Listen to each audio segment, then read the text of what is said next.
What's up, y'all? Welcome to the Trent the Truth Show. I'm your host, Trent the Truth. Whatever you're doing, wherever you're listening from, thank you for tuning in. Please like and subscribe to our podcast. You can find us on YouTube and Spotify. It's the Trent the Truth Show. And while you're doing that, give us a follow on social media. Trent the Truth on Instagram, TikTok, wherever you search. Real quick, today's episode is brought to you by Crafted by Carol. Looking for a little peace in your day? Crafted by Carol has just what you need. Clean, non-toxic, cruelty-free candles, wax melts, diffusers, and room sprays. Is that what this is? Yeah. All designed to bring feelings of calm, happiness, and pure relaxation. Every scent is handcrafted with love, and every purchase gives back. A portion of sales goes to churches and facilities offering free mental health services. So when you light a candle, you're helping someone else find light too. Visit www.craftedbycarol.com and follow us on Instagram at crafted_by_carol_. Again, the website, www.craftedbycarol.com. and bring peace home today. Let me just say, Carol, this candle smells real good. And that's actually one of the candles that we got featured today. This one is Healing Waters. And I think that's perfect for what we got going on today. Some healing waters. Yeah. And like I always tell you guys, if you want to be a sponsor, if you want to sponsor an episode, if you want to be a guest, if you got any comments or anything you want me to address, email me at trentthetruthshow@gmail.com. Again, that's trentthetruthshow@gmail.com. If you want to donate to the cause, our cash app is TrentTheTruth88. Make sure you put the $ in the front. Again, that's TrentTheTruth88. And we always grateful for any type of interaction, whether you're sending in a donation, an email, you want to be a guest, you want to be a sponsor, whatever you're doing, just as long as you loving the Trent the Truth Show and engaging in that. Man, it's all appreciated. And proof of that is, once again, on the Trent the Truth Show, we got a guest.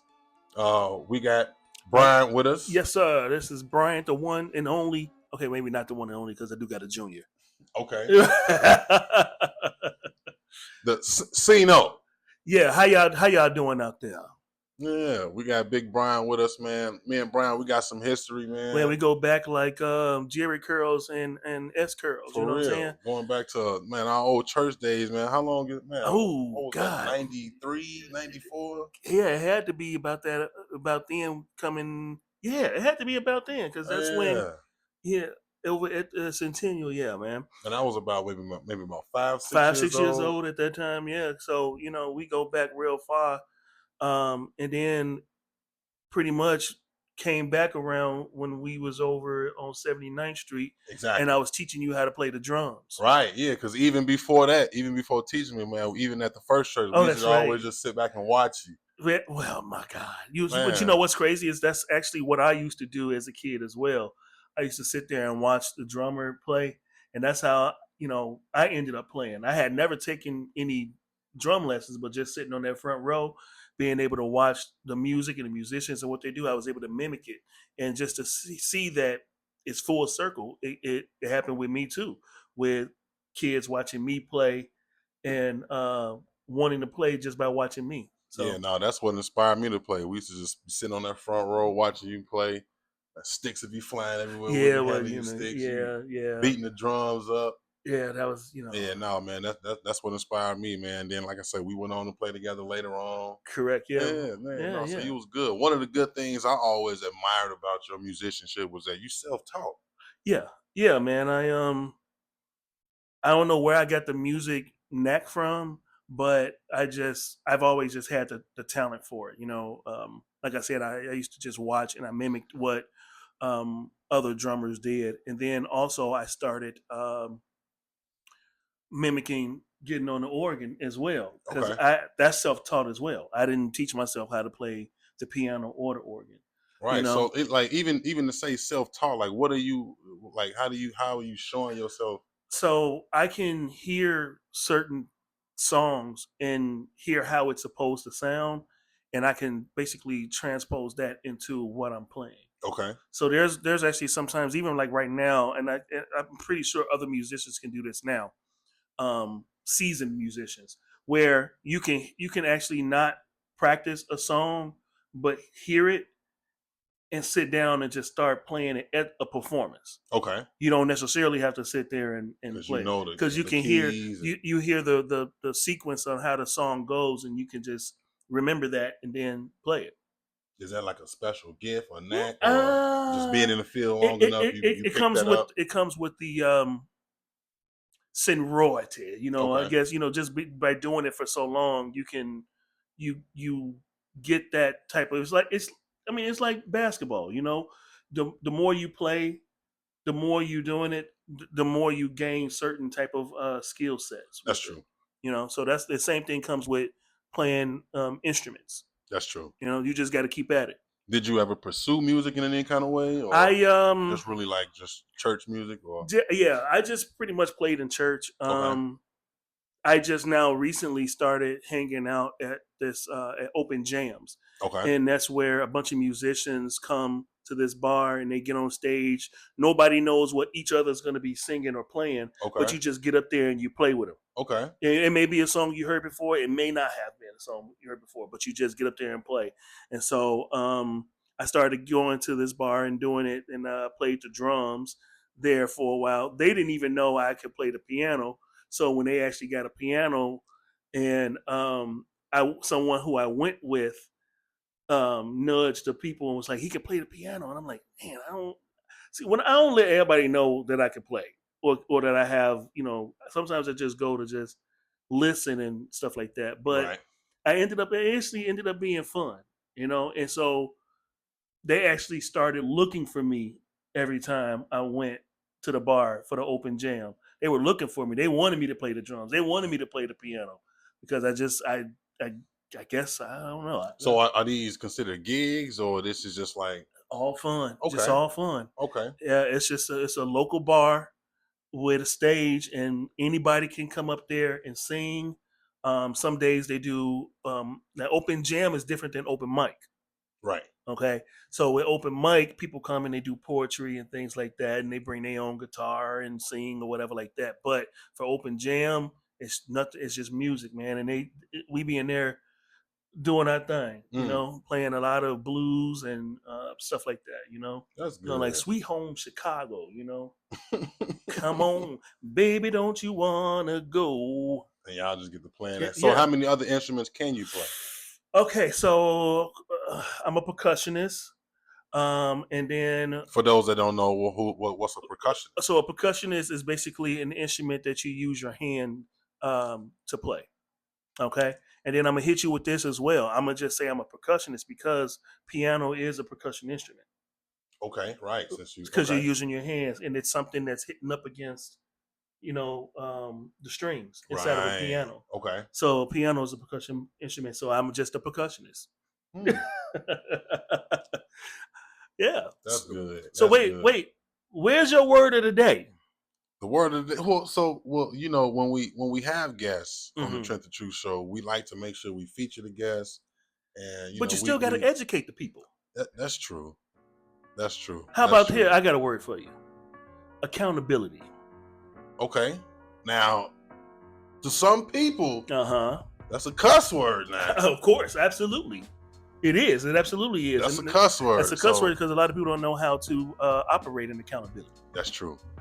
That is true. And everything that you do in life, there's accountability for it. You have to. Whether it's good or it's bad, there's going to be some accountability with it. I tell people that the biggest disability is lack of accountability. Boy, that's the word there. Yeah. Yeah, I can agree with that. That's people's biggest disability. Yeah. Okay. Well, let's not because we'll go down the deep hole. We'll come back around to that. Yeah. Yeah, because that was good there. But it is still good to make sure you're educating people. Absolutely. And so if you don't have that Word of the Day app downloaded, but you already should know what accountability is. But there are people that hold themselves accountable. Absolutely. They know what accountability means. Sometimes if you just take that moment and do some self-reflecting, then you will understand that accountability is important. Yes. Just looking in the mirror. Hey, you know that Michael Jackson song? Man in the mirror. Yeah, I'm starting with the man in the mirror. I'm asking him to change his ways. I'm asking him to change his ways. You talking to yourself in that situation. Yourself need to make some changes. But a lot of people don't understand it. They don't understand. They just want to dance to Michael Jackson, not knowing that I'm the giving message you a message behind it. Message.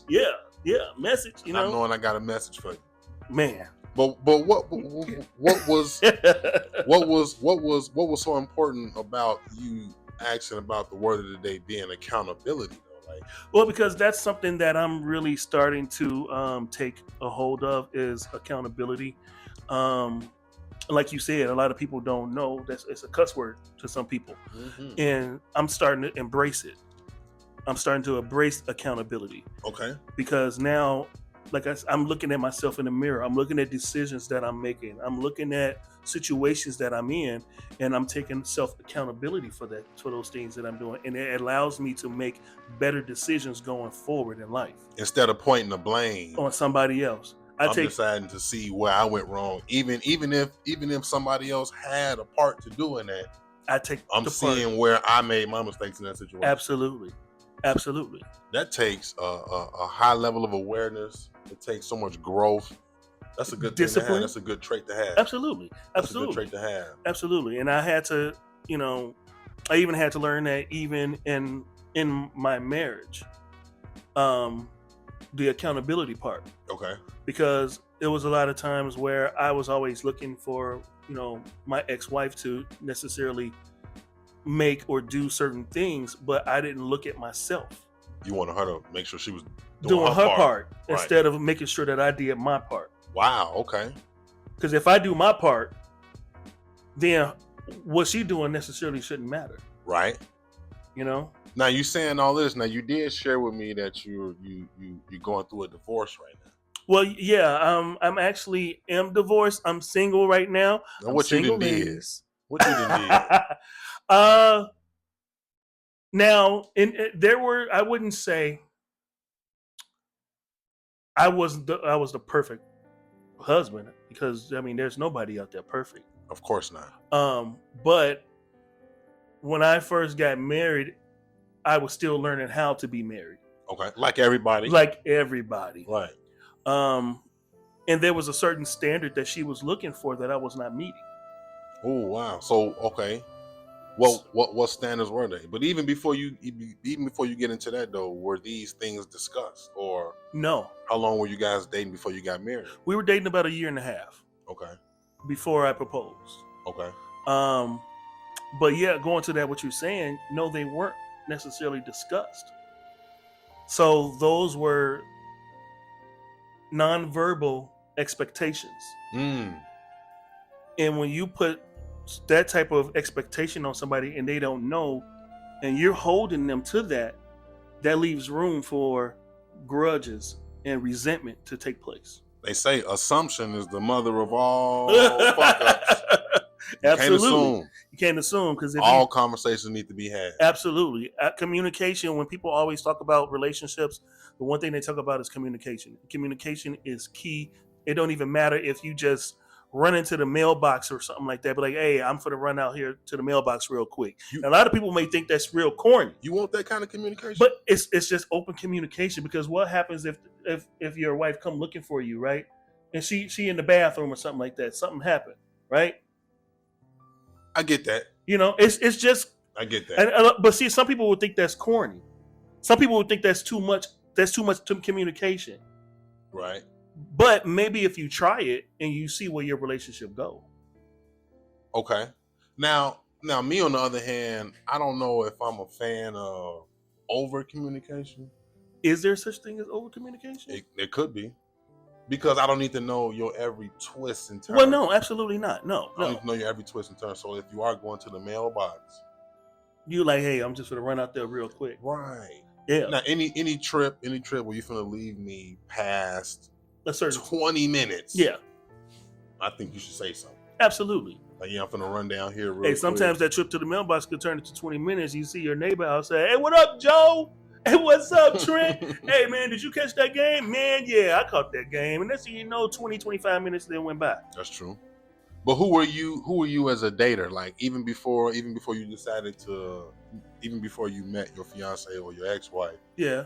How many relationships leading up to that have you been in? I had been in. Like count from. Well, I don't know what you count. Man, Count from. I'm sitting here counting like, okay, so Count actually, from after high school.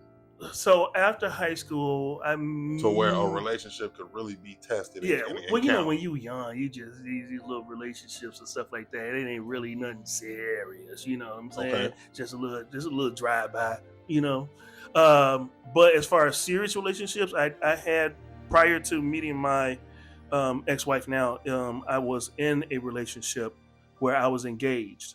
Okay. And that's actually the mother of my oldest child. Okay. And I'm a trip you out with this, with what I'm about to say too. And even though that relationship didn't work, I had got to a point where I was mature enough to go back to her and apologize. Okay. And tell her that, you know what, that situation that we had, it could have been worked out. Okay. And I apologized to her. What did you do wrong? I gave up. It just wasn't working out. You was like, you know what? It was a workable situation. It absolutely was. I believe it was. Okay. I just was too stubborn to try to put the work in. Okay. And this is, you know, I think I was maybe 26, 27 maybe at that time. So is this your first, at 27, this your first like real rodeo? That was my true rodeo. We had been together for some years because she was, I was in my early 20s when I met her. Okay. Like real early 20s. I don't even think I think I was 23. So up until that time, you just free dating? Or was it was just some you know, drive-bys. Okay, so what was your? Oh, so it was just casual. It wasn't necessarily really courting. Yeah, it was just So okay, so because you bypassed a lot of that. I mean, I did. Okay, like, I had did you know how to court a woman? Not necessarily. You know, you just, you know, you like somebody, they like you, and you hang out or whatever like that. It was really nothing necessarily serious. Like, it wasn't until I was older till I got the revelation of dating to marry. Okay. I don't ever want to just date anybody without a goal in mind. Of course. You know, and when I was younger, that's what I did. I didn't have a goal in mind. I was just with the person. And this is before you got with your daughter's mom. That is even before I got with my daughter's mom, yeah. And you just, up until then, you just having sex. Yeah, just doing my thing. But you doing all of this with the knowledge of dating to marry. So you kind of going against. That was before. So I didn't have the knowledge of dating to marry at that point. It wasn't until I got with my, and you know what? To be honest with you, I actually didn't date my daughter's mom with the intent to say, oh, this is the person I'm going to marry. Because if I had done that, I wouldn't have been with her as long as I was without actually proposing. Wow. So it's safe to say your ex-wife is your first real relationship. My ex-wife will be my first real relationship, yeah. I don't know if that's good. Well, my first mature relationship. I mean, because I mean, you're not a dater, you're not courting women, so it's like you don't really know how to be. Not saying you're not a gentleman, not saying you're not kind and all of that. Right. But the structure of it, right? You don't know how to date a woman, right? Like I didn't figure that out until I was married. Whoa. Okay. Was it too late then? Is that why you saying? No. It wasn't too late then because, you know, the knowledge that I gained while being married is irreplaceable, man. I thank God for being married because it opened my eyes to a lot of. Marriage is wonderful. Man, marriage is beautiful. Shouts out to my wife. I love you, baby. Shouts out to my future wife. I love you, baby. Don't put that plug in there. Hey, yeah, you know, call it into existence. You know, but I didn't really figure that out until I was actually married and was trying to figure it out. Even though I was successful with dating my ex-wife. Okay, what was success to you? Were y'all going out? We were going out. We were spending time together. She had a kid at the time, so I always implemented, some time with all three of us together. Okay. Because it's a package deal. It's a package deal, You know y'all. that. You know that. Okay. And so you actually have to, and it's a sound, you have to date the kids too. Of course. Because that's going to determine how far you get with that the woman, determines, or how far you get with the man. Absolutely. If you're dating a single woman, ladies. Absolutely. If you're dating a single man, ladies. Yeah. That's going to determine how far you get. The kids too. You got to pass that kid test. Yeah. So. But sometimes kids can get in the damn way. Oh yeah, absolutely. They're and sometimes they could have more of a role that they shouldn't. And in my marriage, my ex-wife's daughter did. She had a lot of. She had a chair on the board. Yeah. She 12. Yeah, she was 9.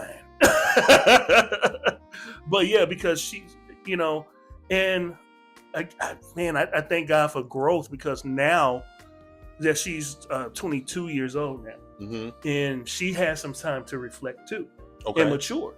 And she actually said to me, she was like, I don't even know why I didn't like you. I think it was because you were in my way. She wanted to be fast. No, she wanted her mom to herself. Oh, okay. So I was in the way. I came between them. That's a real thing. So she had some resentment towards me. So were you trying to win her over in the beginning when you met? I wasn't necessarily trying to win her over. I was basically letting her know that I'm here for you. I'm here in your life, because her dad really wasn't active in her life. And so now I'm coming in and I can see a lot of, talent that you have. Okay. And so now I'm investing in that. I'm investing in you. Just like anything, like if it was mine. Of course. So I'm investing in you. I see you got this basketball talent.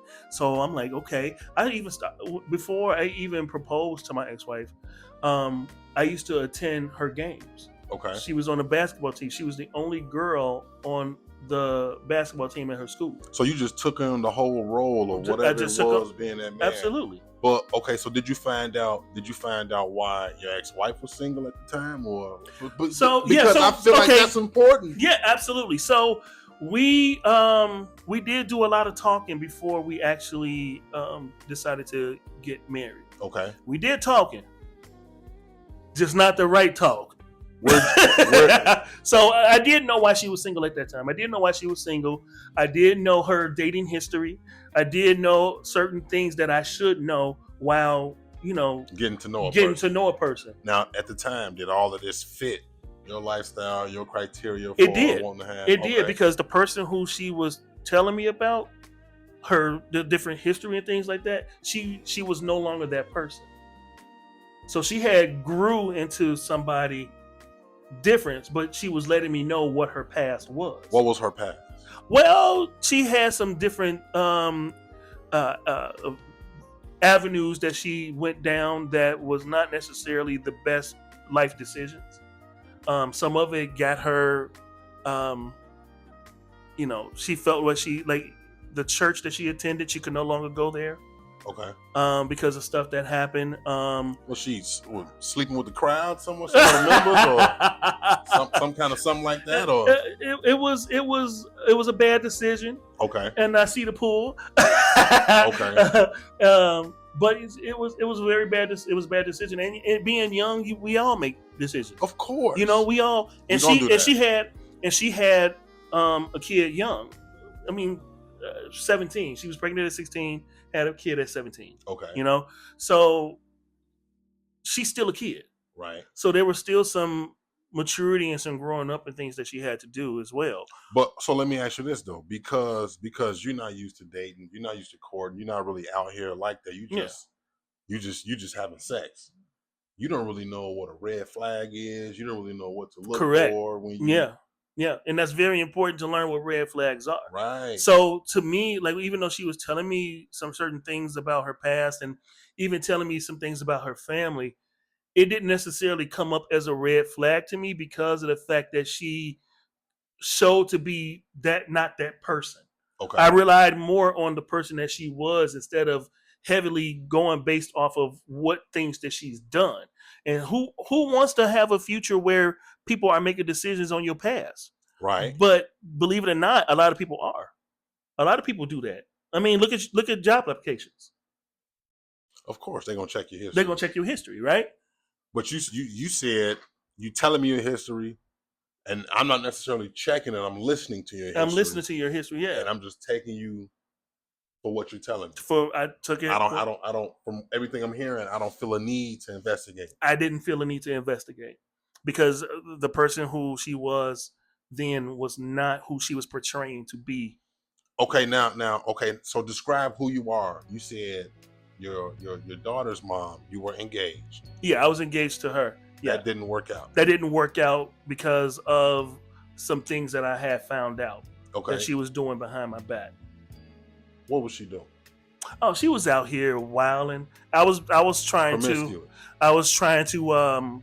purchase a house at the time, and at that time, you know, they're watching your your bank account. You know, they're trying to see what you're spending your money on and things like that. Yeah, they say you can't really do nothing. You can't do nothing because they're watching you. So I couldn't go to clubs. I couldn't go to the bars, and she wanted to. And she actually befriended some single females who wanted to go out, you know, and bad mix. But yeah, so that was a bad mix, you know, and they kind of pushed her into talking to other men and stuff like that. So okay, so you find this out. So the engagement is off, the wedding off. F you, I'm gone. Yeah. So and by this time, I know you're feeling a certain way. Well, I'm feeling a certain way, but I'm like, I was trying to make it work even after I found that out. So I went ahead, still purchased the house. Time out. Yeah. So you find out she's messing around. She said she didn't mess around.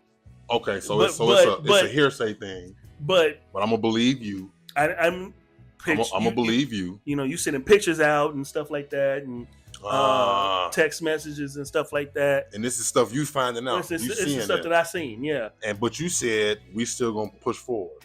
I was like, yeah. I said let's push forward. Let's still try to do it. So what reason was this? The baby? The sex? No. It wasn't either one of those because she wasn't pregnant at that time. She didn't get pregnant until we actually moved in the house. Okay. But so you don't really have no kind of reason to keep a tie. No. Keep nothing to nobody. But together. I did. It was just good to you.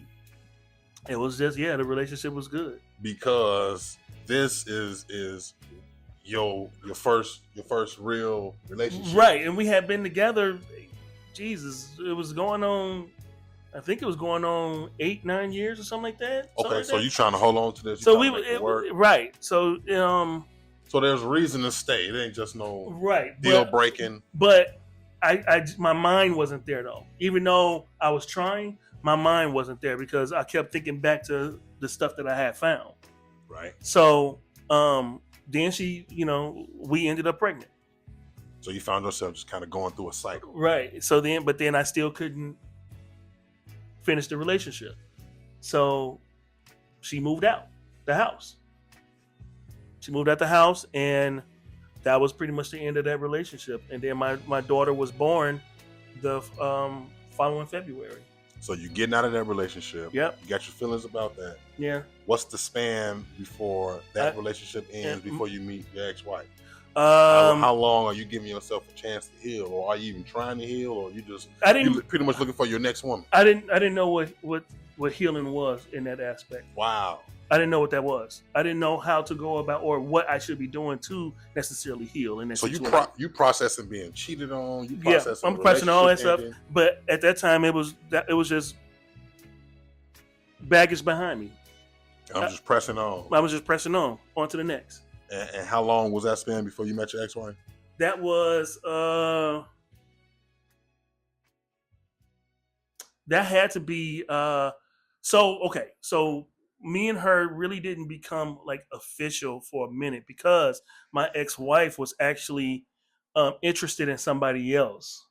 Okay. So and he was on the staff. He was on the music staff at the church. Oh, so she was interested in the guy who played the bass for us. And so she wanted me to, say what's going on with him. She had contacted me on Facebook, like, hey, what's going on with him? Blah, blah, blah. And I actually tried to hook them up. Okay. But in the meantime, because he, you wanted her. I didn't know. I still didn't want her. I thought she was very unapproachable because she always looked mean. But me and her started talking on the phone, and we would be on the phone for hours just talking and stuff like that. And then we went from talking to now we getting to know each other. And then I was like, we actually should go hang out. We should Right. hang out and stuff like that. So then that's how that developed. So that wasn't until maybe about a year after my last relationship. So there's enough time in that to heal. It is enough time to heal, but I didn't know what that was. Y'all meet each other, not even trying to. Correct. We didn't seek to be in a relationship. We didn't. Not even trying to. So you're trying to hook her up with the bass player. Yeah. I guess that didn't work. Or it didn't work because did she flirt with you? Did she tell like we? You know what? We really didn't even flirt with each other. Things just happened naturally. Okay. It literally just happened naturally. Because just spending time at church together. On the phone. We didn't even spend time together at church. It was all on the phone. It was hours and hours of phone conversations that we were having. You liked who she were. So I got to know her personality more than anything else. Right. And again, she had portrayed herself to be a certain person. Carried herself well, sold it well. Her representative got the job. Yeah. So we dated for about a year and a half, and then I proposed to her. It was just me and her, and because she was living with her mom at the time, so it was just me and her in the house at the time. And I had the ring. I had been carrying that ring in my pocket for weeks, man. I just been sitting in my pocket trying to figure out how I'm gonna do it, when I'm gonna do it, all that type of stuff. She got you feeling like that. Yeah, I felt that she was the one. She had some areas where she held me accountable, Okay. And that's what it was. Somebody I was looking to push me up. You getting feelings from her that you never got before. Never had had feelings for her that I had never had for anybody. Not knowing or understanding that these are probably normal. These are probably entry level feelings and probably things. Yeah, because I probably should have been going through at 16. Right. Yeah, exactly. Those butterfly jitters and stuff like that. Right. Yeah. And so what I should have been a red flag is that I proposed in September and she wanted to get married by the end of December. She wanted to hurry up and get it done. She wanted to hurry up and get married. What was the reason? There was no reason. She didn't give me a reason at all. So what was the reason the previous relationships ended? Did she talk about that? Did she have a conversation with me about why my last relationship? No, hers. Oh, hers? She has a child. Well, she said in her last relationship it just dwindled, and she had been single for about a year and a half prior to me and her dating. Okay. So she had went that long only because she had said she was going through a process of healing. Is what she was saying. Trying to better herself is what she had ended up doing. So y'all meet at church. Now it didn't work out with the bass player. Yeah. Fast forward, now y'all engaged, dating, falling in love. Mm-hmm. Now you married. Yeah. And don't know how. 2 months later from proposal. Right. And then so I proposed in September. Mm-hmm. She wanted to get married in that December, but we ended up pushing it to March. Okay. So at least it was a little bit farther out. And then after March, my son was born in November.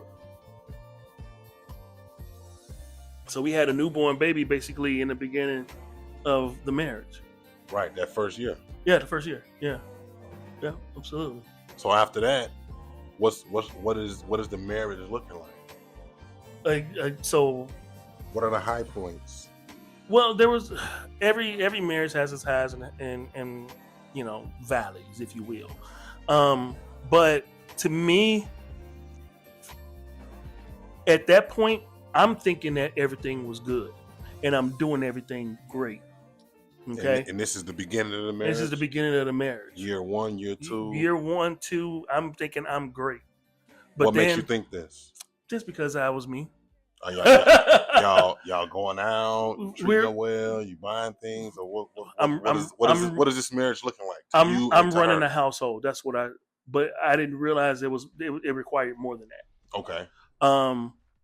And I had expectations of her that I didn't verbally tell her either. So where's the communication in all of this? Oh, we still communicate around everything. It's just not about the stuff that we needed. Not the important communication. Right, the stuff that we needed from each other. What are y'all talking about? We running a household. Just basically like, of course, bills, car payments, the details of a relationship. The detail, not necessarily what we focusing on the individual. That's correct. You're just focusing on what it takes to run the house. Yeah. So we were running the house. Y'all just doing business, but we were neglecting each other. Wow. And this was at the beginning of the relationship. This is at the beginning of the marriage. Is this anywhere? Is this happening anywhere in that year and a half, or because she's not staying with you, you don't get a chance to see? Well, that when we were dating, yeah. So every time we saw each other, it was always, it wasn't a household thing. She was visiting. We had planned to do something, and we do it. It was never just to come over and just a chill type of thing to see how things were ran. So you never really got a chance to see how she would display her. No. What you would be getting from her on her side. No, and not at all. Domesticated at all? Is she holding down her part, and even in regards to the canned ways during the dating part? Yeah, during the dating part, absolutely. She held her part down. She always had ideas of places for us to go to date and stuff like that. Okay. So the dating part actually was okay. It was actually now getting into the marriage, but there's a lot of stuff that was happening in her mind that I did not know about, which is the reason why she had those expectations. Because what I found out later, after properly communicating, is that she had always wanted to be married. And so it was almost like I was the first person to come around who actually went through with it. Mm-hmm. It's almost like she tried to almost like manufacture a family, because she always wanted to have a family, because the relationship between her mother and her father didn't work. And so she already came from a broken relationship, a broken home. And then being in a relationship with her daughter's father, that relationship didn't work out either. So she come to you with a picture, right? That you're supposed to fit. Correct. And so now being married, she has these checklist of things that she was expecting of me that I didn't even know. Like I'm talking about, man, she had that thing was hot.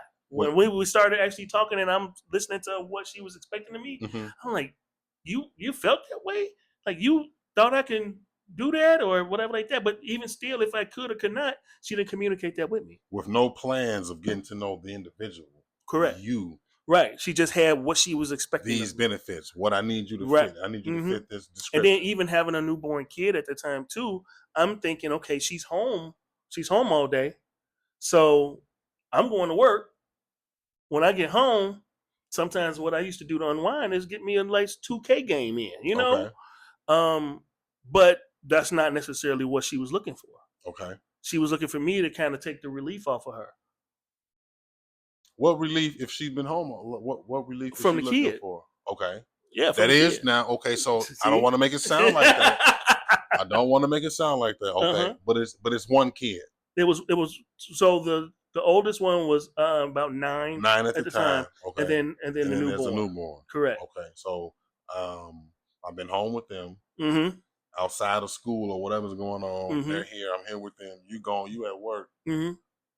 The expectation from her lens is when you get in, come in and be looking to give me a hand. Correct, with the house, yeah. And none of this is even just communicated though verbally. No, but there was times expectations. This was expectations. Though a lot of times she was mad, and I couldn't figure out why she was mad or why she was upset. Not even telling you why she. Not even telling me. She just, You're supposed to figure it out. Yeah. Nanu. You're supposed to figure it out. Yeah. And on your end, you coming in. I'm expecting dinner. I'm expecting, put the baby down. Let's go in. I'm expecting, right. but she tired. Pull the drawers down. Yeah, 6 months over with. Or 6 weeks. What is it, 6 weeks? Right. It's supposed to be. I ain't never waited 6 weeks. Doc, no, you did. I got 5 of them now. Yeah, well. I ain't never waited. For real. That thing. So it's really only 6 weeks if there's like rips, cuts, tears, any type of issue. But it's healing, huh? It's healing, huh? If it's a clean, smooth, successful delivery, let's say that thing gonna heal up. Let's say about 2-3 weeks, huh? About week 4. I don't care what's going on. Yeah. I'm knocking on that door. Hey. What's going on? Hey, you ready? For real. Let's start this again. For real. One of us gonna kick it off. If it ain't me, it's gonna be her. If it's a good, successful delivery. Yeah. Well, no stitches involved, no cuts, no tears, no C-section. But even if it is, there is a need. For real. My wife fine, so I be trying to get it now. Yeah. When and however. So back to we in year 2. Where does it take its turn at though? So it took its turn. Now, prior to year 5, I'm gonna say that. So it's around year 4. But how are you getting by on 4 years though? Are you doing the things though? Are you going out? We still going out. We're doing stuff as a family. Thing. And even for Valentine's Day, I used to not only bring stuff for her, but I also used to bring stuff for, my daughter, her daughter, Right. I always brought her stuff too. Okay. And then it had got to the point where even there was a flower shop that I used to pass on the way home.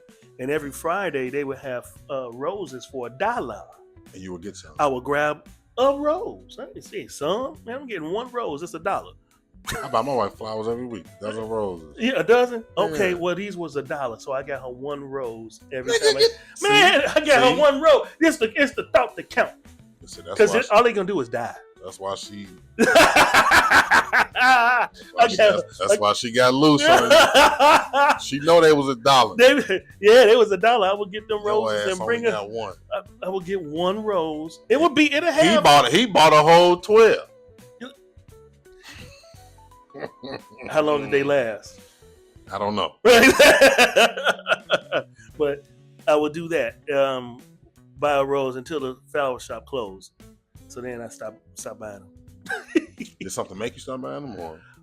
It was because it was on the way home, so Okay. It made it convenient to just stop by and get the rose, But that's something I just started doing on my own, just to do something different. Because at that time, I'm growing, right. and I'm growing in the marriage. So there were a lot of things that was happening there where I was trying to figure out why are we always butting heads. Because now I'm trying to get to the place where I'm trying to do this thing right. Right. Okay. Okay. So I started doing some self-checking. What's making y'all butt heads? It was just constant disagreements on how we were running a household. Period. At that time, my mom also lived with me too. Okay. So that was a strain in the relationship as well. Right. Of course. That's too much estrogen. Yeah. Yeah.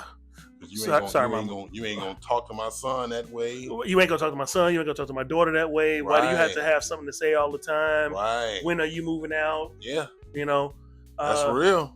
That's why. I don't know if my mama living with me. Man, you already know, right? Yeah, we got a house full. Right. We'll say I ain't got no extra space. I'll help you get somewhere. Mm-hmm. So I'm trying to figure out how to get this thing on the right track. And my wife, my ex-wife was, probably still, I don't know, but she was a heavy prayer. She was always praying, and she was always listening to worship music in the house. Okay. And so one particular song that she used to always play was a song called Intercession. and it was by William McDowell. Okay. And the words was just simply the Shouts change. to William McDowell. Yeah. Shout out to Pastor William McDowell. Bless you, man of God. The lyrics to the song is basically the change you want to see must first begin with me. Man in the mirror. Correct. And so she would play that song all the time, and it's just over my head, like, and one day she was playing it, and I got it. And you felt she was playing that for you? I didn't think she was playing it for me. You knew, but it was for me at that time. Okay. Yeah, it was just for me at that time. So when I got that revelation at that point, the sky was the limit on me at that point, because I started, the changes that I started doing and things like that. But what I ended up finding out was that she had already got to a place where she was already tired. That's at year 5. So even though I got it at year 5, she had already got tired. Okay. And I wasn't abusive or physical. I wasn't physical. I never put my hands on my wife. It was just how I ran the house. Was tight ship? Or not even a tight ship. Very loosely.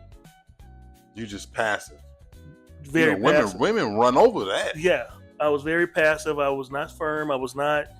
I would try to, but I wasn't. I just was very. I wouldn't say reckless, but I just didn't have a good structure. Okay. Then at year 5, some things came out that finally reared its head about some things that my wife had did in the past, and it had got bad, and she ended up leaving at year 5. That's when it started to take its turn. That's when it started to take its turn. Year 5. But she ended up coming back. She had left and got her own apartment and everything like that, but she ended up coming back. She said she felt that the Lord told her to come back. Okay, so time out. So you said in year 5. In year 5. Some things from her past. Yeah, I'm gonna let that stay in the closet. Came back. Yeah, I'm gonna let that stay in the closet. Okay. It reared its head, and it reared its head in a major way. Did she have like a cheating spirit or something, or like what was it that was? Well, there were. Did she have an addiction? No, it wasn't. It wasn't an addiction. It was just a bad decision came back to haunt her. Okay.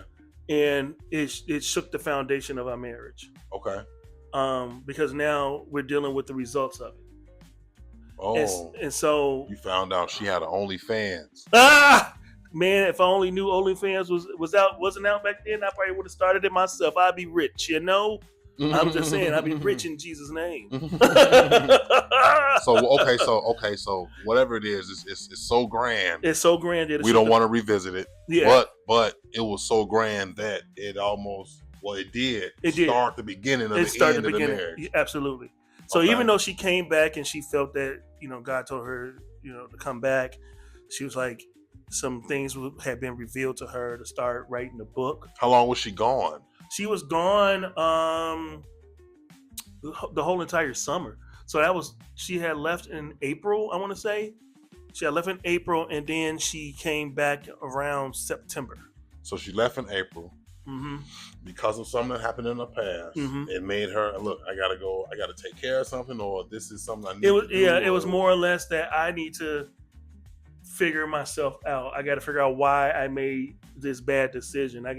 So then not only that, but it started making her look back at every single thing that she ever made in life. Right. And so some of those things she tried to even undo. Even though it's already done. Right. Some things you can't undo. You can't undo it. You just got to move forward. Yeah. So then she started living in her past and started to become her past. So this is what makes her drive away. So April, she's gone. April, she's gone. So it's you, her daughter, y'all new son. Mm-hmm. She's gone. Are you talking to her throughout this time? I am talking to her. I'm like, just come home. We can walk this out. Right. Because one of the things I've been able to learn is that Marriage is designed to expose you in the marriage. Oh yeah, it will do that. But it also should be a place of healing. If you allow it to. If you allow it to. Yes, if you allow it. Yeah. If you allow it to, it'll expose, but you can also heal. You have to allow it. You can't keep them skeletons in the closet. No. You can't keep them in the closet because at some point, I've heard of people married 30 years, and because they kept certain things in the closet, it came out, and then now they have to walk through a healing journey, and they have been married 30 years. Yeah. Yeah. They thought it was gone. Yeah. So, I mean, it turned out to be a blessing for me. Yeah. But that's how I got my wife. Somebody blew 35 years. Wow. Yeah. Wow. And messed up. Yeah. Yeah. So she went on this whole thing of just trying to just dismantle her whole life, basically, in the past before she came back, and I mean, I still was telling her, just come home, I'll walk this journey with you. But she felt like she could do it on her own. Is she seeing someone else in this time, or this is just like a deep journey of self? I need to do this myself. She went on what Martin went on when he turned into Brother Rock. She went on one of those. She just wanted out of the marriage. She just at that point, I believe she wanted out of the marriage at year 5, but she just didn't do it. Because later on, after we're coming up to year 10, she told me that she should have stayed gone the first time she left. Yeah. Okay, so all of this happens in year 5. How do you even get to a year 6, a year 7, a year 8, a year 9? She came. She doing all of this now. Right. So when she came back after 5 months. After about 5 months, we started going through a little counseling. Okay. Now, is she being a mother during this time? Yeah, she's still being. Yeah, she was being a mother at this time. Yeah. So okay, y'all going through y'all thing. Yeah. None of it is your fault. None of it is my fault. None of it is my fault, but I'm dealing with it. Is she coming back getting the kids every weekend? No, the kids. She took the kids with her. I was in the house by myself. Oh wow. Yeah, I was at the house by myself. So it was just me and a dog. Wow. So she decides to come back. So she comes back, and we start writing the book. Okay. Detailing our first 5 years of our marriage. I think I remember that. Yeah. So we started writing the book. It took a couple of years to write the book, and even in doing that, we had started a podcast where we talk about different stuff in marriage on YouTube. We had our own Facebook group where we just encouraging people out there to just let them know that marriages can be saved. They can. Hell yeah. Yeah. Marriages can. I looking back, I think marriages, anything that happens in the marriage for the most part, can be worked through. Yes. There are people out there who, wives who've had a kid on the husband, gotten pregnant by another man, and they've made their marriage work. You a damn lie. But it can happen. It's possible. I'm gonna be able to get past you, stepping out or something like that. We could talk about that. We can get past that. But you set up here, you can carry this other guy's baby. Yeah. It can absolutely happen. And I didn't stay with you. Yeah, they would say that's the borderline for you. But I've seen it happen. It's going to take a lot of growth. It's going to take a lot of love. Absolutely. That's a level. That's a level I may not even. It's not easy. It's not easy. No, it's not easy. But I've seen it happen. I wouldn't even know how. Even vice versa, where the husband had a kid on the wife. Yeah. But see, that's more acceptable though, right? Only because you're not seeing that. Well, not necessarily, because now that he has the father. Of course. So now the kid's coming over. But see, I talk to them in situations like that. Yeah. They would expect you to stand up, be the man, be the father you're supposed to be for that child. Okay. Outside, wherever you should be. We'll say don't bring it home. That's something y'all got to talk about. You got to talk about that, right? Got to talk about that. Right. But if you go out as a woman and you get pregnant by someone else and you decide I'm gonna keep this baby, and I'm gonna bring this home to my husband, boyfriend, whatever we doing in this house. I don't know. I'm not mature enough for that. I would say at least you admitted it. I'm not mature enough for that. Accountability. Yeah. He said he can't. Hell no. Not T. We can talk about a mistake, but you deciding to have this guy's baby. Listen to me. Hey, we're gonna have some problems. But that didn't go on with you though. No, she didn't have nobody else's baby during this time. No. Did you find out she was seeing somebody else during this time? No. So she come back September. Does it go back normal? It kind of felt normal. It felt like it was growing because of the fact that we were doing stuff as a married couple. Okay. You started writing the book. We're doing the podcast. We're engaging married people and things like that. Becoming friends. Yeah, Okay. And we're talking. And at that point, we had talked each other back to birth. Okay. So we wouldn't have the situation where something come up. So now we talking each other back to birth so we can figure out, why do you do certain things? Why do you do this? And some instances in marriage, like, people will be mad at their husband because they do certain things, and it's only because they grew up that way.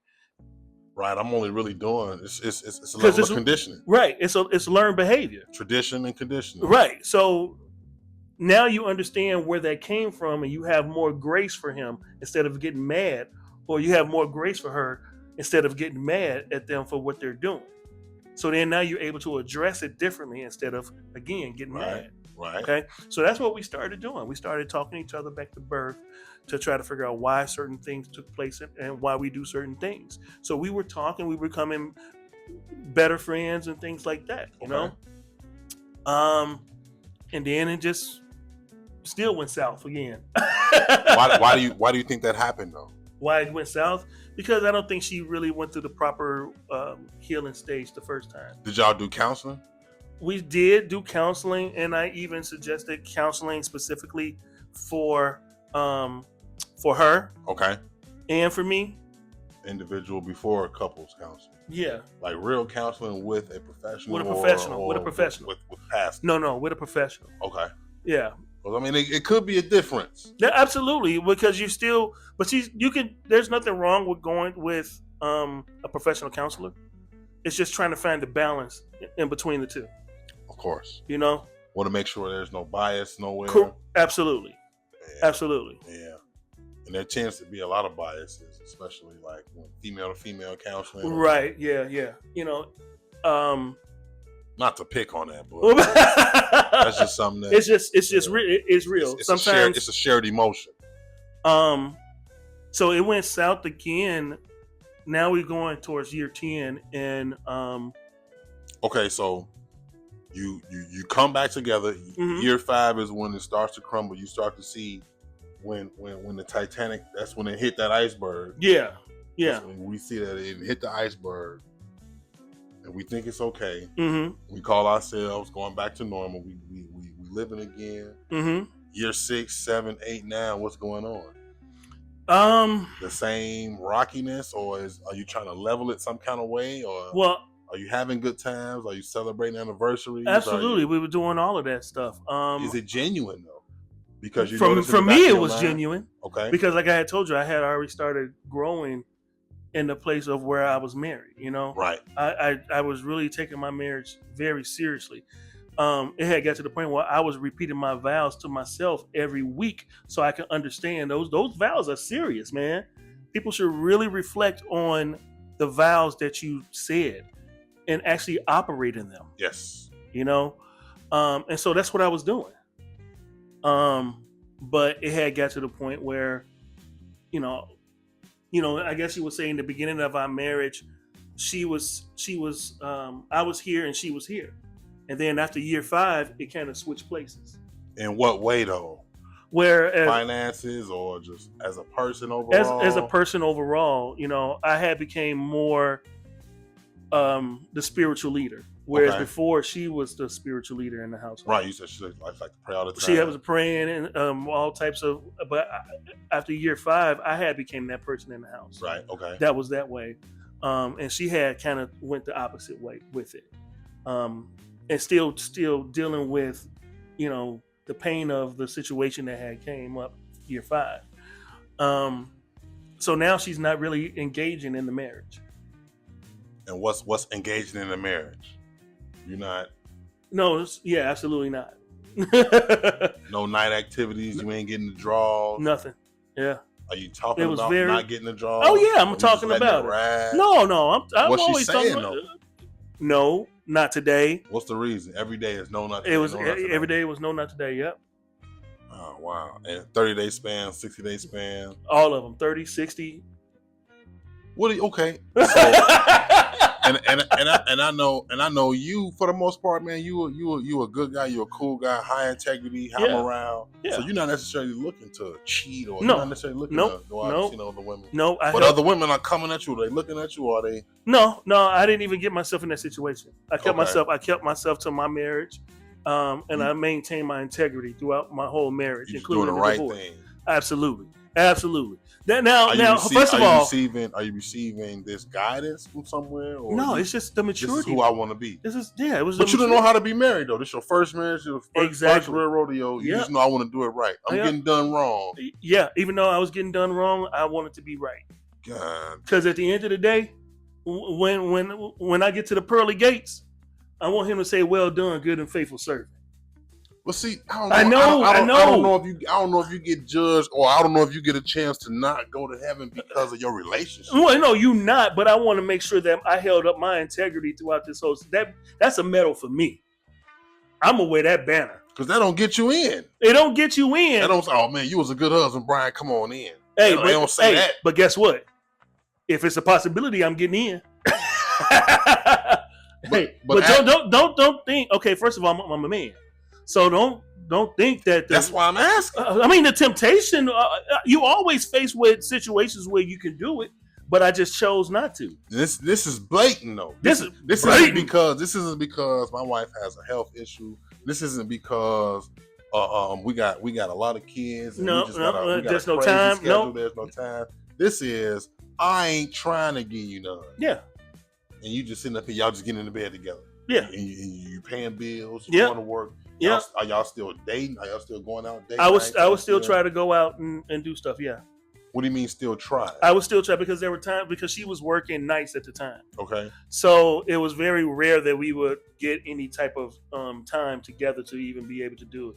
And even on her off days, it was pretty much tied up with trying to get certain stuff done and things like that. So now look, let me say this. Yeah. I was in a relationship one time and I had some kind of a little ailment, a little sickness or whatever, mm-hmm. and I wasn't in the mood for sex. This probably went by maybe 2-3 weeks.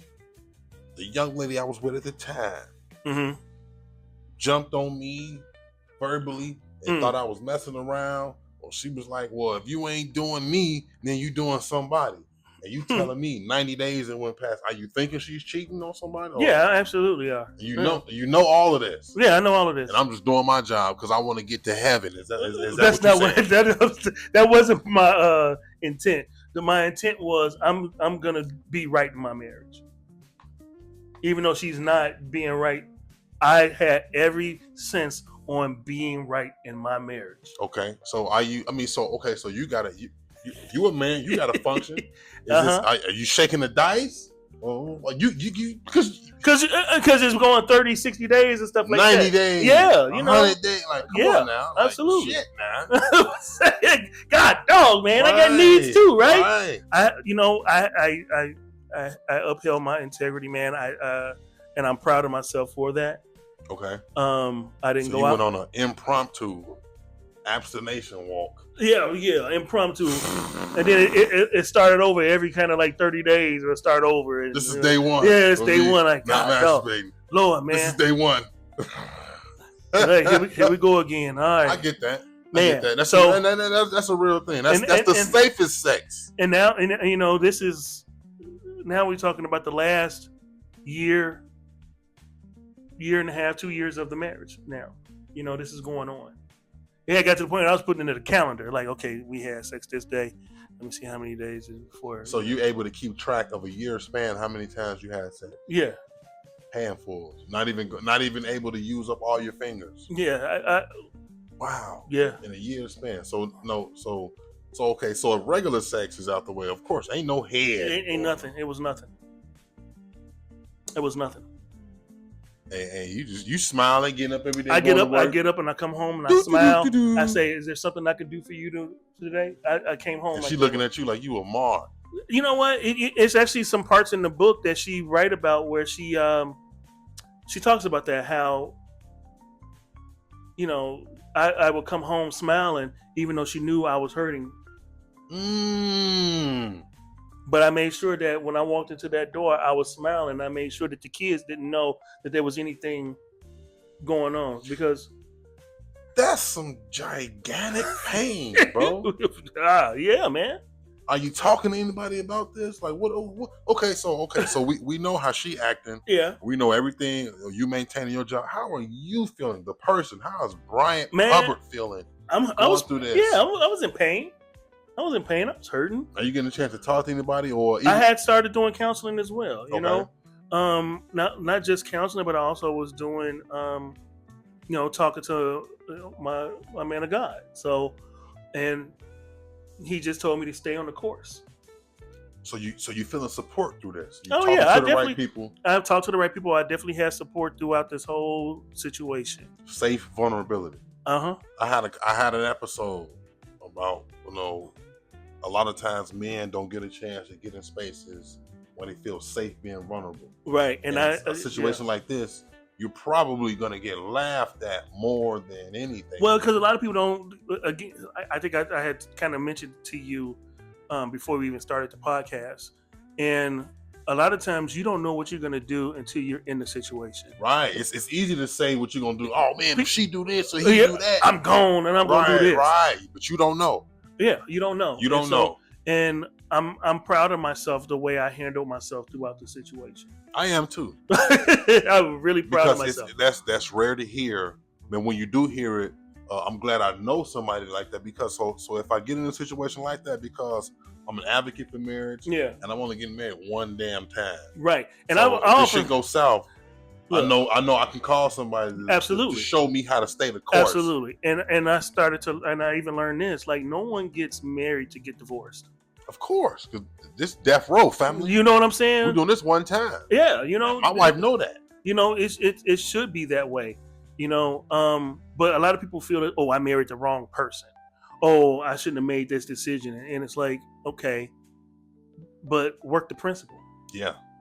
Work the principles. So marriage can work. Absolutely. I remember you used to start that on social media. You used to post every morning about marriage. Yeah, I used to post absolutely every single morning. Absolutely, for years, I post marriage works. And can I be honest with you? Yeah. I used to see those posts, and I used to know what you was going through, and I used to say to myself, this nigga crazy. But guess what I do now? I don't post it every day, but I do still post marriage works, but I post marriage still works. But that was me and my ignorance. Because what I learned when I realized I was being ignorant, I learned that I saw I'm getting off that ride at. I saw my exit, not knowing that the train's still gonna keep going. Yeah. Not knowing I said I'm in this shit to the door closed. That's what I said. You're right. Absolutely. So sometimes you have to repeat stuff. I got shown that, and so I realized. So you know what? It turned out to be a good thing. Marriage does work. Right. It's, a lot of times if you repeat stuff over and over again, it becomes embedded. Yes. So that's why I started posting that marriage works. Some people will always tell me that, hey, they'll message me, but like, man, you really blessing me with this stuff all the time. It hits me and it makes me reflect. But it was more for me, but I ended up helping other people. Yeah.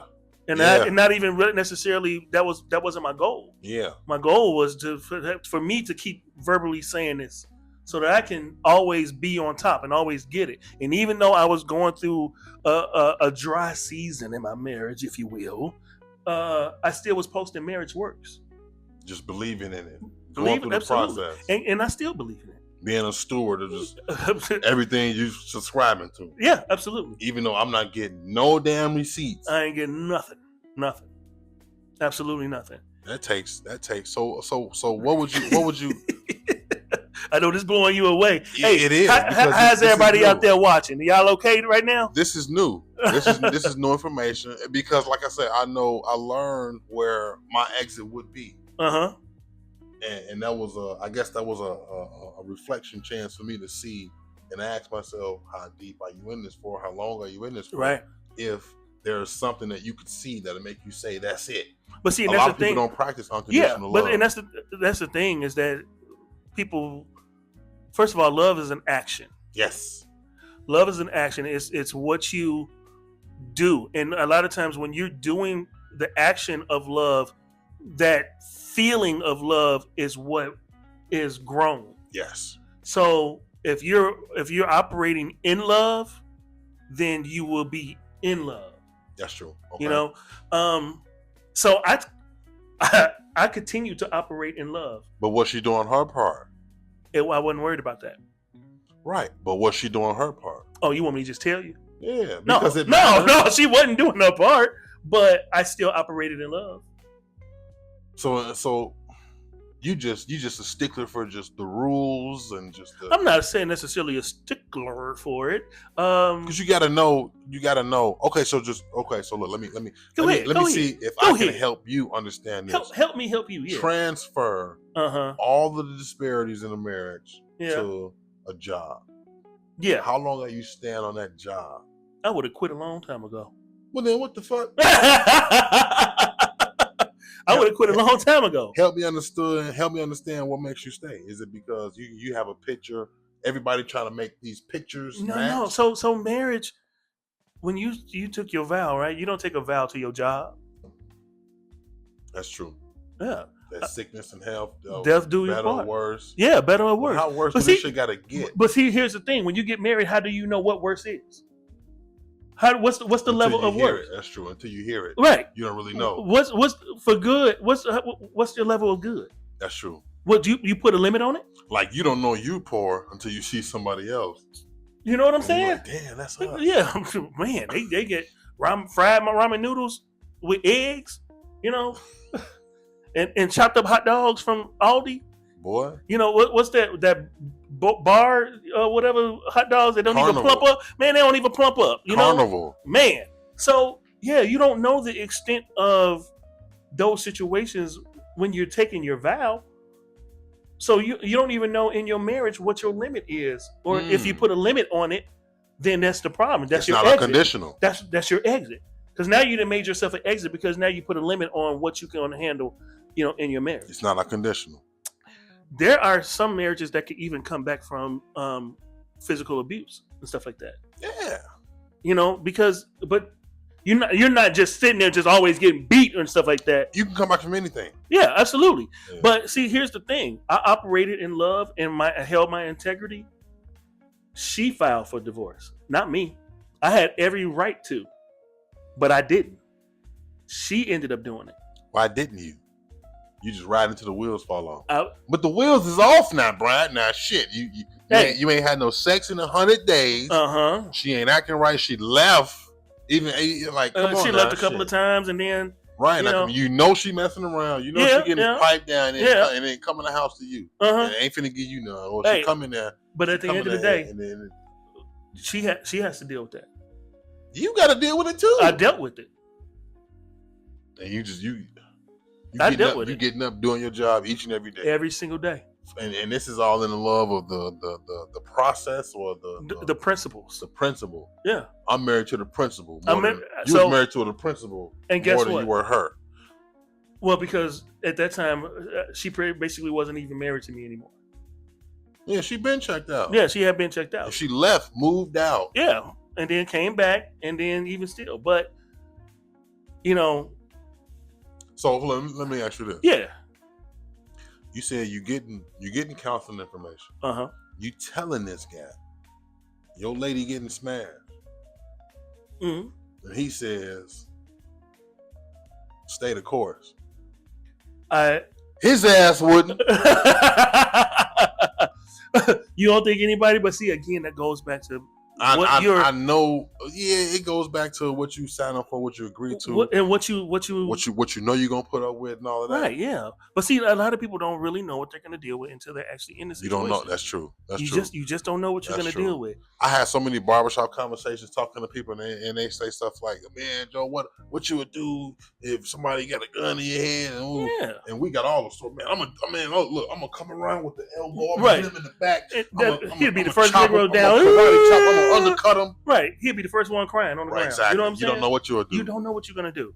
And so in this instance, I believe that the way I operated only made me a better person. How?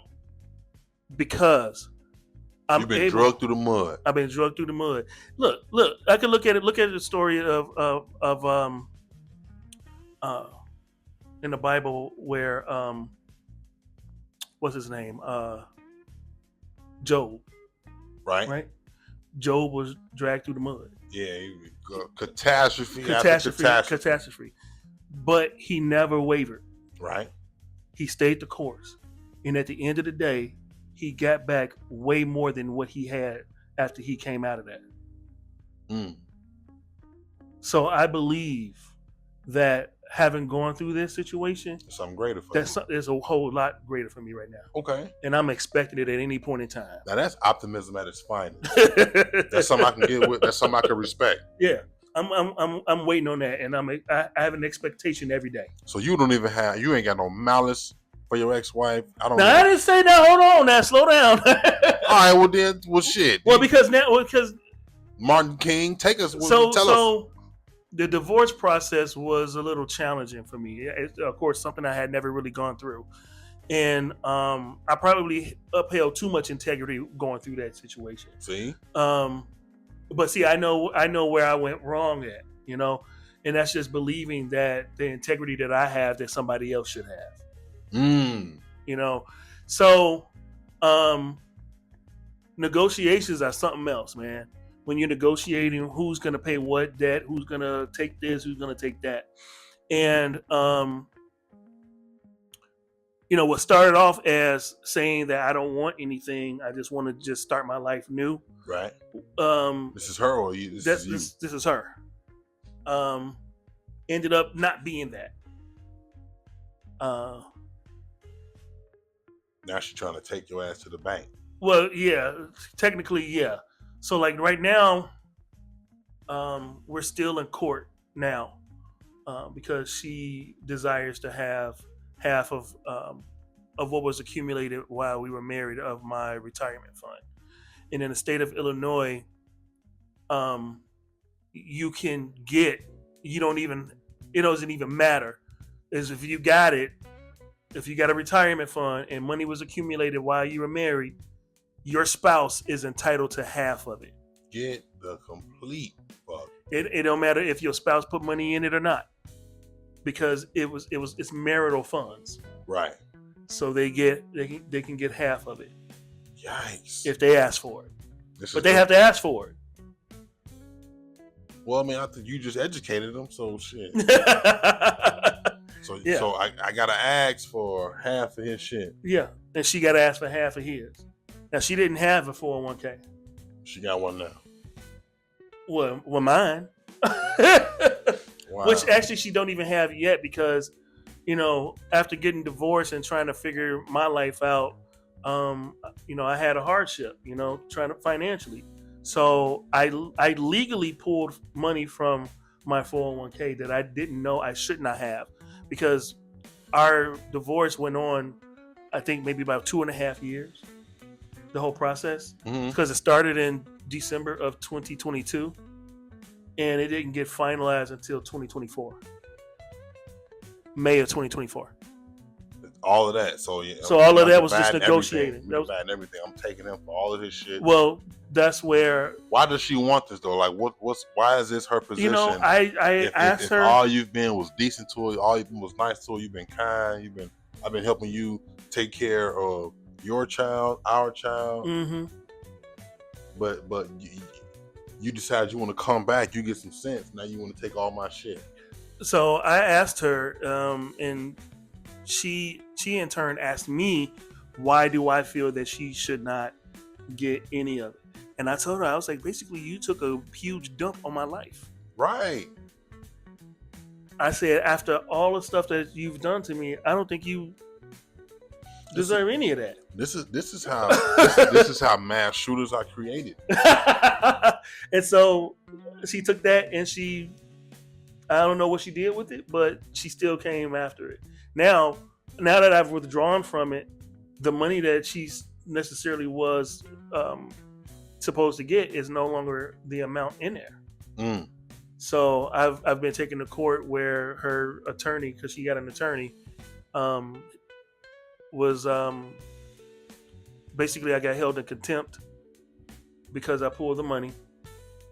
The judge told me it was a selfish act because I took my money. Because I took my money, and what I used the money for was on a non-marital property. Mm-hmm. So I have to pay her that money, and now I have to pay her. The judge told me in 60 days, I had to come up with $6,800. In 60 days. In 60 days, or risk going to jail for up to 6 months. Whoa! Time out. You can go to jail. Yeah. In a divorce. Yeah. Because if they ask for half your shit, and you pull from it. I pulled from it before you asked for half. It doesn't matter. It's because it was the amount that was in there while we were married. They're only looking at the fact that I pulled it because at the point that we were married.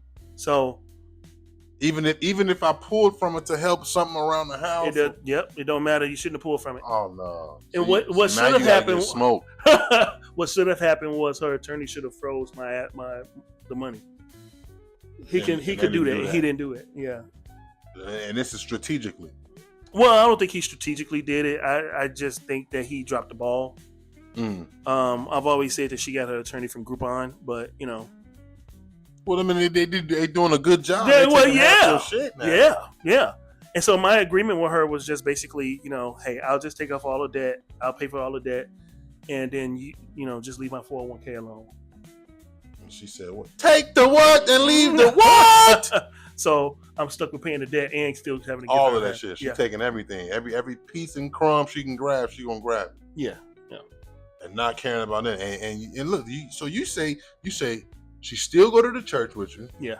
Y'all still work together. Well, we don't work together. We work in the same vicinity. The same employer signing y'all check. No, different employer. Okay. But we're both in this literally. I could see you at work. I could see you at work. And I have seen her. Wow, hell no. Yeah, I have seen her at work.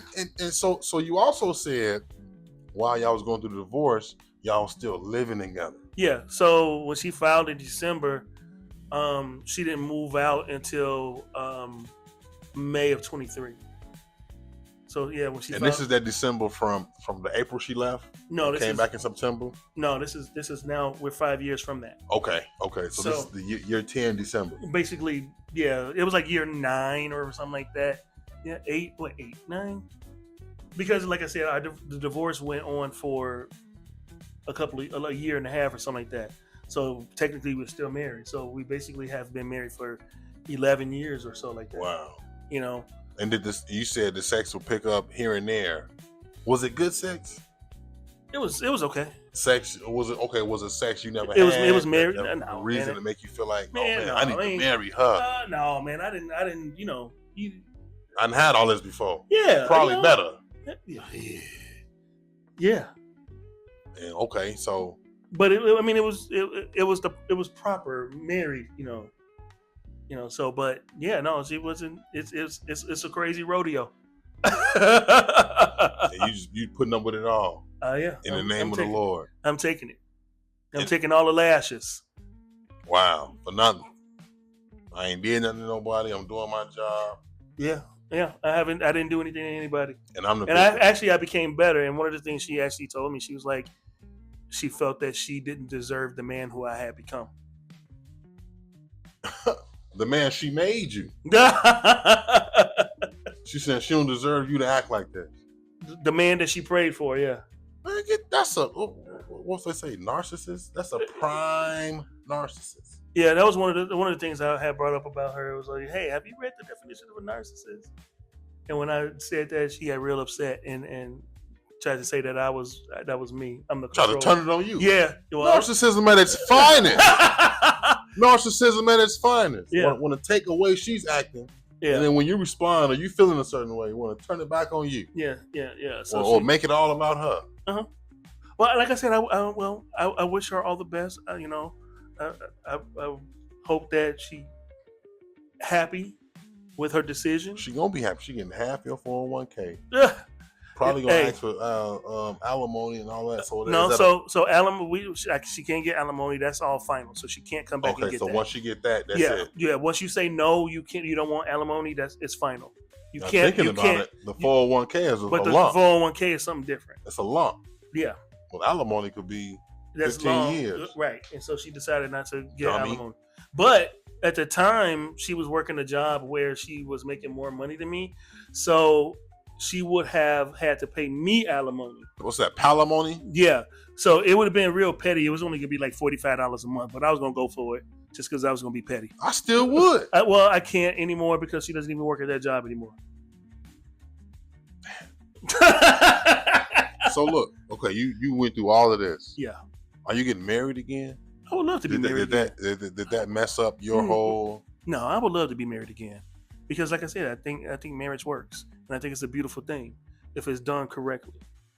Now, a lot of people out here getting married and they don't realize the weight that comes with marriage or how hard marriage is. It's hard work, but there's a result at the end. Of course, that's it's going to be good. You know.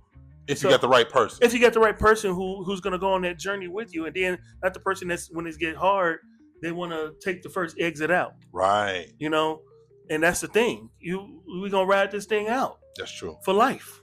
Okay, so Mr. Accountability. What's up? All of that. Yeah. Where did you go wrong? Where did I go wrong? Yeah. Yeah, I didn't get a lawyer. I know you're talking about in the marriage. Right. In the marriage. The course of everything we just went over. Yeah. Where did you go wrong? There was plenty of places where I went wrong. I was a very, very sarcastic person when it came to certain stuff. I would respond in a very sarcastic way. That didn't help much, you know. And sometimes I was even sarcastic towards the kids when they asked me a question. Like how? Well, you know, they'd be like, "I ain't your damn daddy." No, I wouldn't go that. I wouldn't go that far, but like it'd almost be like you asked me a question. It almost make them feel like it was a dumb question you asked me, you know. Okay.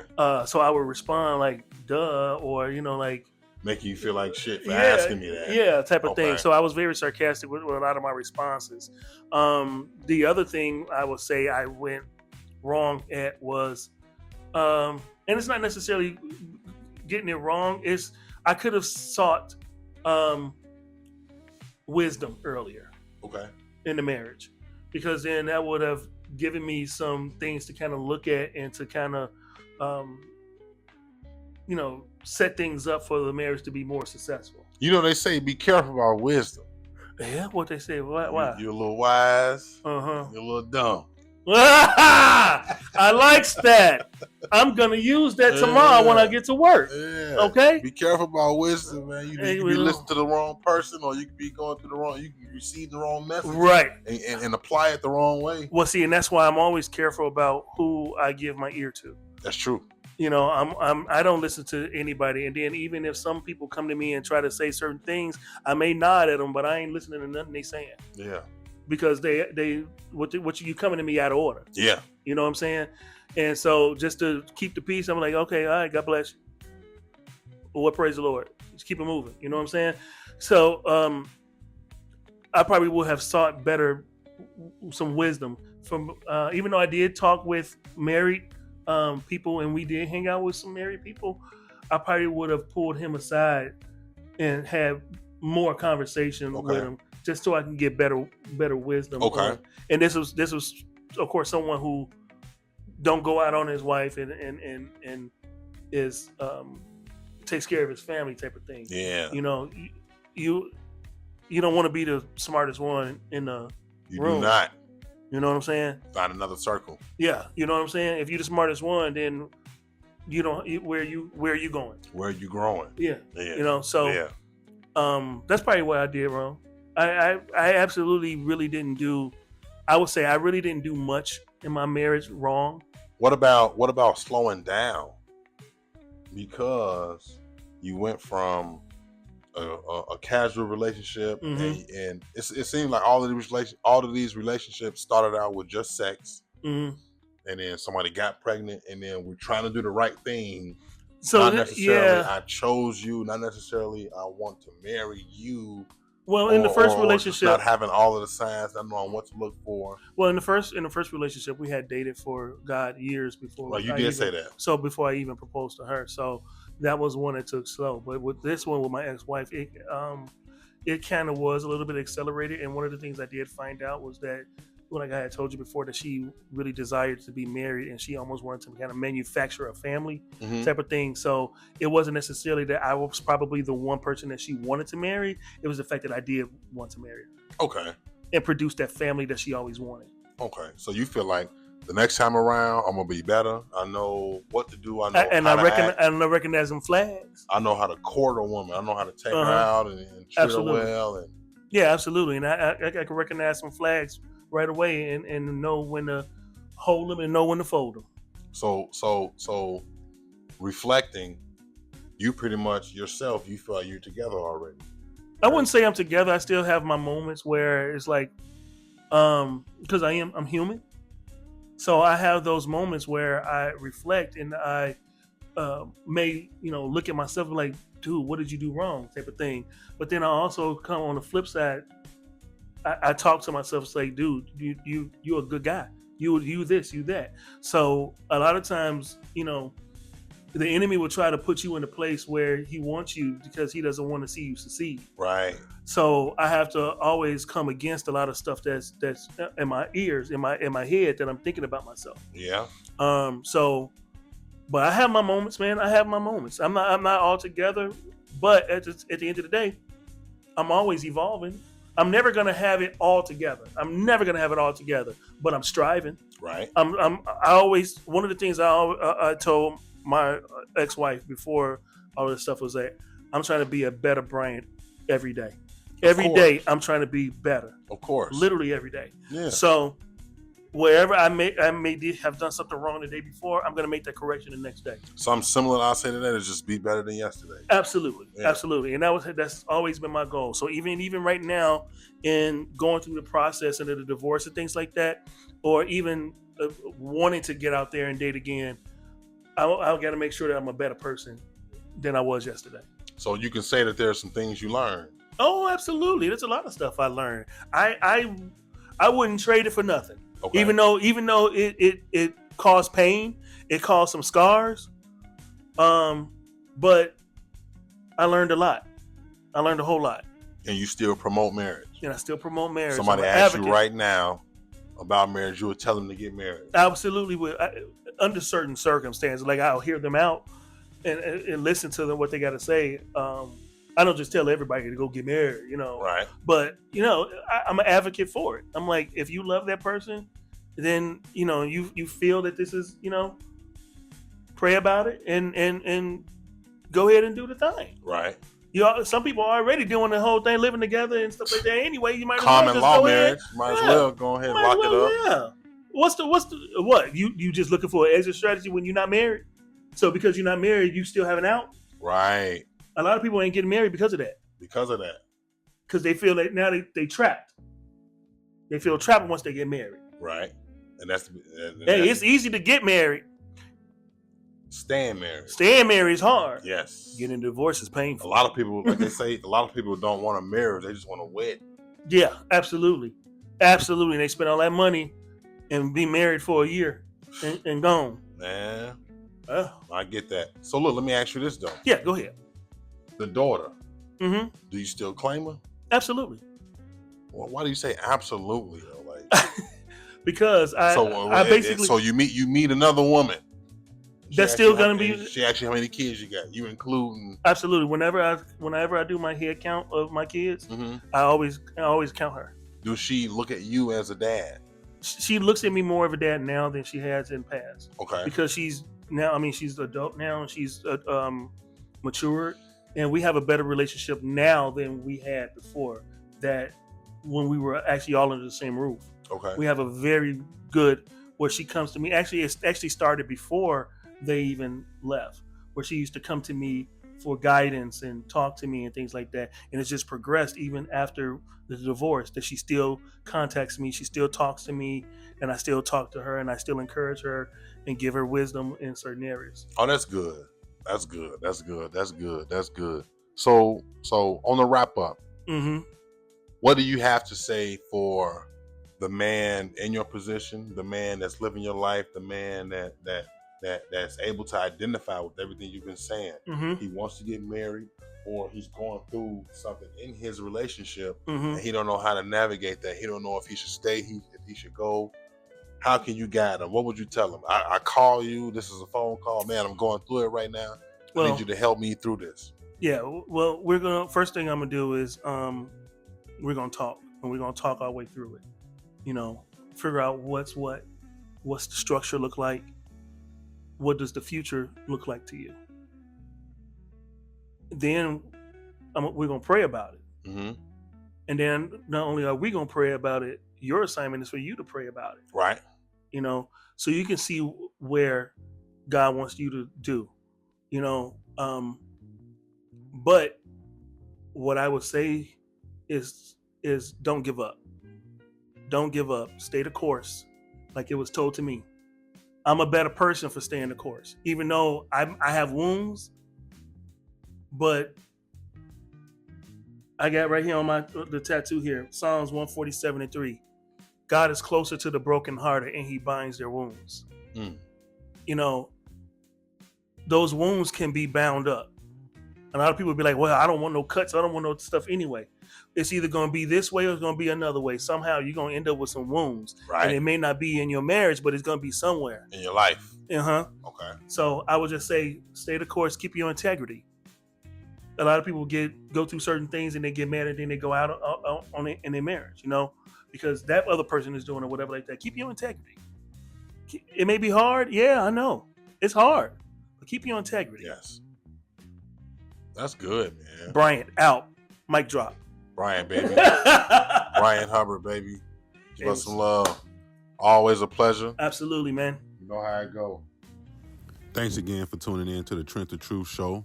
Please make sure you like and subscribe to our podcast and YouTube channel. Follow us on social media, Trent the Truth.